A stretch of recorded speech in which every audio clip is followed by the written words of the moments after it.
ETF index mutual funds నేర్చుకుని stock మార్కెట్లో రాణించాలనుకుంటున్నారా? వెంటనే ఈ నెంబర్కి కాల్ చేయండి. నమస్తే రమ్మగారు. నమస్తే జయ. ఏదైనా మంచి స్టోరీ చెప్పండి రమ్మగారు. ఇల్లరికన్ స్టోరీ చెప్తా. పూర్వమట ఓ పట్టణానికి చుట్టుపక్కల పల్లెలు ఉండేవిగా. ఒక పల్లెటూరులో శివయ్య గారని ఒక ఆయన ఉండేవాడు. ఈ శివయ్య గారికి జయదేవుడు అని ఒక కొడుకున్నాడు. ఈ స్కూల్లో ప్రాథమిక పాఠశాలలు అవి ఉండేవి. అక్కడ చక్కగా చదువుకున్నాడు. అబ్బాయికి మంచి మార్కులు వచ్చినాయి. బాగా చదువుకుంటే పై చదువులకి పట్నం పంపించాలనుకున్నారు. కానీ వాళ్ళ దగ్గర పెద్ద డబ్బు ఏమీ లేదు. ఈ పిల్లాడు ఏమనుకున్నాడు, ఇంత మటుకు చదివా ఇంకా ఎందుకు, చదువు మానేసి నాన్నకి పని పాటల్లో సహాయం చేయాలని భావించాడు. తండ్రికి ఒప్పుకోలే. ఊళ్ళో వాళ్ళందరూ అనేవాళ్ళు, అబ్బా మీ వాడు ఎంత తెలివిగలవాడో, ఏ చదివితే అది వచ్చేస్తున్న వాడికి, శాస్త్రాలు చదివించాలి, వాడిని అది చదివితే ఉన్నతాధికారి అవుతాడు, ప్రభుత్వాధికారి అవుతాడు, అట్లా అనేవాళ్ళు. మిగిలిన ఏ పిల్లలకి వీడుకున్నంత జ్ఞానం ఉండేది కాదు, ఈ జయదేవుడికున్నంత. అయితే ఆయన ఏమన్నాడు, నాయన నువ్వు మట్టి పిసుకునే పని ఎందుకురా నీకు, నాకంటే చదువు రాలేదు, ఏదో అక్షరాలు వచ్చినాయి, చదువు ఇక్కడున్నా, నీకు బాగా గట్టిగా చదువు వచ్చే లక్షణం ఉంది, దాంట్లోనే నువ్వు ముందుకెళ్దు, కానీ వ్యవసాయానికి ఏముంది, రేపొద్దున ఉద్యోగ విరమణ అయ్యాక ఇక్కడికే రావచ్చు, మన ఊరికేను అని బాగా బతిమలాడాడు. బతిమలాడి ఏం చేశాడు, పొలం తాకట్టు పెట్టి పిల్లవాడిని పై చదువులకి పట్నం పంపారు. ఆ పట్టణంలో ఏదో పెద్ద కళాశాల లాంటిది ఉంది. అందులో ఇంచుమించుగా ప్రప్రథముడుగా నిలిచాడు ఈ అబ్బాయి, ఈ జయదేవుడు. కళాశాల టాపు ఏమంటారు, కాలేజ్ టాపర్గా ఉన్నాడనమాట. అయితే ఏ కళాశాలలో అయితే ఈ అబ్బాయి చదువుకోవటానికి వెళ్ళాడో దానికి ఈ మేనేజింగ్ ట్రస్టీలు బోర్డులు అంతమంది ఉంటారు కదా జనము. ఆ ఉన్న వాళ్ళల్లో ఒక ఆయన ధనరాజు గారని, ఆయన మంచి ధనవంతుడు. ఆయనకు ఒక్కతే ఒక కూతురు ఉంది. ఆ ఒక కూతురు. సరే ఈయన ఏమనుకున్నాడు, ఈ కుర్రాడిని చూస్తే ఆయనకి నచ్చింది, పిల్లాడు బాగున్నాడు, మన అమ్మాయికి ఈడైన వాడు, మరి చదువు అయితే బ్రహ్మాండంగా వచ్చింది, వ్యాపారంలో పెడితే ఈ తెలివితేటలకు ఇంకా వ్యాపారం వృద్ధి చెందుతుంది, ఉద్యోగం అయితే వ్యాపారమైనా చేయించుకోవచ్చు, ఈయనకి పెద్ద పెద్ద వ్యాపారాలు ఉన్నాయి. ఈయన ఏమనుకున్నాడు, వీళ్ళ ఇల్లు వాకిలి అన్నీ కనుక్కున్నాడు. వీళ్ళకి తల్లిదండ్రులకి లేక లేక ఒక కొడుకు, ఒక పిల్లాడైతే బాధ ఏముంది. ఆయన ఆలోచించి ఓ రోజు రాబోయి మా ఇంటి భోజనానికి అని ఈ చదువు అయిపోయి ఇంకా గవర్నమెంట్ ఉద్యోగాలు ఏవో కొన్ని ఉన్నాయి, అప్పుడు నడిచేటువంటి జమీందారుల తాలూకు ఒక ఉద్యోగం ఏదో తీసుకున్నాడు. ఇంటికి రమ్మని పిలుచుకెళ్తే వాళ్ళ ఇంట్లో చక్కగా భోజనం పెట్టారు. ఈ ధనరాజు గారి కూతురు పేరు దీపిక. పిల్ల చక్కగా ఉంటుంది, అందంగా ఉంది, చక్కగా చలాకీగా కబుర్లు మాట మంచి చెప్తుంది. వాళ్ళ ఇంట్లో వంటలు బాగున్నాయి. ఈ భోజనాలు అవి అయ్యాక ఈయన ఏమన్నాడు, ఆ కుర్రాడు చెప్పాడు, ఎంతో బాగుందండి మీ ఇంట్లో వంట, అది బాగుందని చెప్పేసరికి రోజు తినచ్చోయి మా అమ్మాయి చేతి వంట, మా పిల్లని పెళ్లి చేసుకోమన్నాడు. పెళ్లి చేసుకుని మా ఇంట్లోనే ఇల్లరికం ఉండిపోదు కానీ అని అడిగితే అబ్బాయి ఒప్పుకోలే. జయదేవుడు, అబ్బాయి కాదండి, మా అమ్మ నాన్నలకి నేను ఒక్కడనే కొడుకుని, ఇల్లరికం వచ్చి మీ ఇంట్లో ఉంటే మా అమ్మ నాన్నని నేను చూసుకునేది ఎట్లా, అదే కదా, అట్లా కుదరదండి, నాకు ఆసక్తి లేదు, మా అమ్మాయి నచ్చింది పాయింటే, కానీ ఇల్లరికం ఆలోచన మాత్రం నేను చేయను, మా అమ్మ నాన్నని సుఖపెట్టాలి కదా, మరి ఇంత పెద్దవాడిని అయ్యాను, ఇంత చదువుకున్నాను, ఏదో ఒక మంచి ఉద్యోగం ఉంది, వ్యాపారంలో అయినా నేను చేయగలుగుతాను, నాకు కుదరదండి అన్నాడు. అయితే ధనరాజు గారు అన్నాడు, దానికేముందో, మీ అమ్మా నాన్నలకు నువ్వు ఒకడవే కొడుకువి, మీ పొలం ఎటాగో సగం తాకట్లో ఉంది, కొంత పొలం ఉంది, అంతే కదా, మీ అమ్మా నాన్నతోటే మాట్లాడతాను, వాళ్ళు కూడా వచ్చి మనతోటే ఉండొచ్చు, హాయిగా అందరం ఒక కప్పు కిందే ఉందాము అని లైన్లో పెట్టాడు. అయితే అబ్బాయి మా అమ్మా నాన్న ఒప్పుకుంటే చూద్దాంలేంటి అన్నాడు. ఈయన పోయి పెద్ద మనిషి తరహాగా ఆ పల్లెటూరు వెళ్ళి ఆ శివయ్య గారితో మాట్లాడాడు. లేక ఒక పిల్లని దూరం ఇవ్వటం ఇష్టం లేదు, మేము మాత్రం ఎవరిని చూసి బతుకుతాం, ఆ పిల్లకి పిల్ల జల్లా కలిగారనుకోండి, వాళ్ళని పెంచుకోవడానికి దానికి బాగుంటుంది, అబ్బాయికి వ్యాపారానికి నేను మదుపు పెడతాను, అతను చిన్న ఉద్యోగంలో ఉండాల్సిన అవసరం లేదు, అంత తెలివైనవాడు, మీరు మా దగ్గరే ఉండొచ్చు, ఇలాంటివేవో చెప్పారు. చెప్తే వాళ్ళు బాగా ఆలోచించుకుని వాళ్ళు ఏమన్నారు, మనకి ఒక పిల్లాడు, ఇక్కడ వాడికి తోడా పాడా, అత్తారింట్లో ఉంటే వాళ్ళు ముద్దు ముచ్చట అన్నీ చూసుకుంటారు. వాళ్ళు ఏమన్నారు, జయదేవుడితో ఏం పర్వాలేదురా అయ్యా, పిల్ల లక్షణంగా ఉంది, తండ్రి మంచి బుద్ధిమంతుడిగా కనపడుతున్నాడు, చేసుకో హాయిగా అని చెప్పారు. సరే పెళ్ళుమని చేశారు వివాహం. ఈ పెద్దవాళ్ళిద్దరూ పట్టణానికి వచ్చారు, వాళ్ళ చుట్టాలు పక్కాలు అందరూ వచ్చారు. పెళ్ళికి వచ్చినప్పుడు ఏమంటారు, అబ్బో వీళ్ళ వైభోగం, మనలాంటి పల్లెటూరు వాళ్ళం వీళ్ళ మధ్యలో ఏమి ముడతాం, అలా అవుతుంది చూడు. అవును, మనము మనకి వాళ్ళకి కొంత ఏమంటారు స్టేటస్లో తేడాలు ఉంటే కనుక వాళ్ళ జీవన విధానం వేరే ఉంటుంది, మనది వేరే ఉంటుంది. పల్లెటూరు వాళ్ళు ఈ పట్టణవాసపు పోకట్ల మధ్యలో ఈమడలేరు. వీళ్ళేమనుకున్నారు, అప్పుడప్పుడు వచ్చి పిల్లవాడు చూస్తాడు, ఇన్నాళ్ళు చదువుకుండలా అటగే ఉంటాడు, ఏముందిలే అని మేము ఇక్కడికి రాలేములేండి, మా ఇంట్లో మేము ఉంటామని చెప్పేశారు. వెళ్ళిపోయారు. వాళ్ళు వెళ్ళిపోయారు. పెళ్లి తర్వాత కొద్ది రోజులు ఇక్కడ గడిపి కోడల్ని కాస్త ముద్దుగా ముచ్చటగా నాలుగు చూసుకుని ఏదో పెట్టగల కింద పెట్టుకుని, అబ్బాయి ఎట్లాగో ఉద్యోగం చేస్తున్నాడు, వాళ్ళ పొలం అంతా తాకట్ల నుంచి వచ్చేసింది బయటికి, వాళ్ళ వ్యవసాయం వాళ్ళు చేసుకుంటూ ఊరు వెళ్ళిపోతామని వెళ్ళిపోయారు.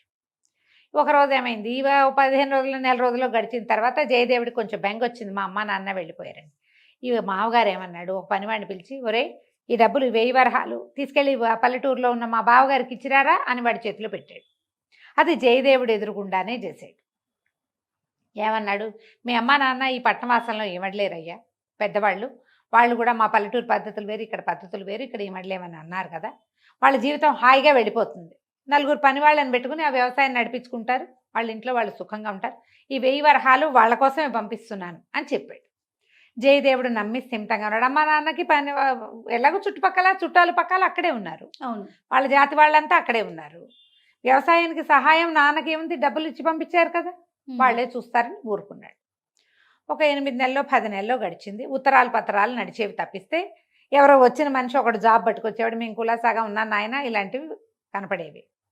ఈ అబ్బాయి స్థిమితంగా ఉన్నాడు, మామగారు ఏదో కొత్త బిజినెస్ డెవలప్ చేశాడు, ఈ అబ్బాయి మంచి జోరుగా అందులో ఉన్నాడు. దీపిక కూడా చక్కగా ఉండేది, భార్యాభర్త అన్యోన్యంగా ఉండేవాడు. ఒకనాడు ఎవరో ఒక దూరపు చుట్టం ఇక పట్టణంలో పనుండి వచ్చి ఒక వ్యాపారపు కూడల్లో జయదేవుడి కనపడ్డాడు. కనపడి ఆయనతో పాటు వెళ్ళింటికి వచ్చాడు.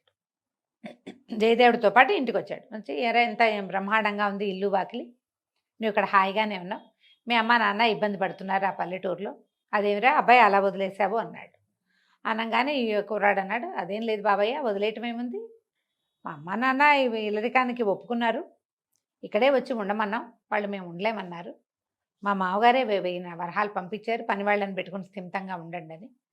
మా అమ్మ నాన్న హాయిగానే ఉన్నారనుకున్నా, నేను కూడా ఈ కొత్త వ్యాపారపు పనులలో తలమునకలుగా ఉండి ఇంకా వెళ్ళలేదు, ఎప్పుడో రేపు పండగలు ఎప్పుడెప్పుడో వెళ్ళి చూసొస్తాననేసరికల్లా 1000 వరహాల మీ మామగారు పంపించాడా, ఎప్పుడురా నాకు తెలీదే అన్నాడు.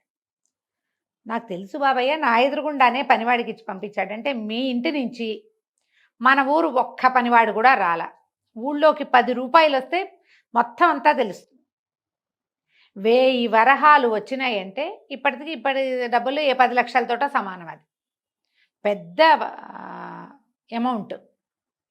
అంత పెద్ద మొత్తం మీ అమ్మా నాన్న దగ్గర చేరితే నాకు తెలియకుండా ఎట్లా ఉంటుంది, నేనేమో మా ఇల్లేమో పక్కనే కదా, అంతేగా, వాళ్ళు ఇదివరకటి పద్ధతిలోనే ఉన్నారు, వ్యవసాయం పని ఒంటి చేత్తో చేస్తున్నాడు మీ నాన్న. అండ్ ముఖ్యమైనది ఏంటంటే 4-5 ఏళ్ల నాటికి ఇప్పటికీ పెద్దవాడయ్యాడు అనేసరికి తను ఆశ్చర్యపోయాడు. ఓహో సరే అనుకుని సరేలేండి అన్నాడు. ఆ వచ్చిన చుట్టం వెళ్ళిపోయాడు.